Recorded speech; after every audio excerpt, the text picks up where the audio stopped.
Sir வணக்கம் sir. Sir அந்த மலை அவர் வந்து உங்க தலைவர் தளபதியை வந்து ஒரு மாரி பேசியிருக்காரு சார். அந்த கில்றது அப்படி இப்படின்னு பேசியிருக்காரு சார். அதை பத்தி என்ன நினைக்கிறீங்க? கருத்து என்ன? நாங்க யாருக்கும் பதில் கொடுக்க வேண்டிய அவசியம் இல்லை. நாங்க எங்க தளபதி அவரோட வழியில பயணம் பண்ணிக்கிட்டு இருக்கோம். அவர் சொல்றதை தான் நாங்கள் செய்வோம். அதனால எங்க சேவையை நாங்கள் தொடர்ந்து பண்ணிக்கிட்டு இருக்கோம். Super sir.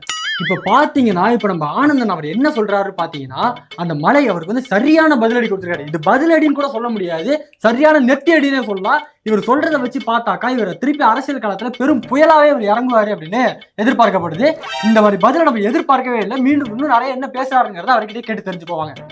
அண்ணே, எங்கேயுமே போராட்டமே நடத்த மாட்டீங்களே, இல்ல போராட்டம் நடத்தினாலுமே அங்க போக மாட்டீங்களே, என்ன காரணம்? நாங்க ஏன் போராட்டம் நடத்துறதில்ல அப்படின்னா, எங்களுக்கு போராட்டம் நடத்துறது அவசியம் இல்லை. நாங்க மக்கள் சேவைக்காகத்தான் வந்திருக்கோம். எங்க தளபதி அவர் என்ன சொல்றாரோ அவர் வழியில தான் நாங்க போவோம்.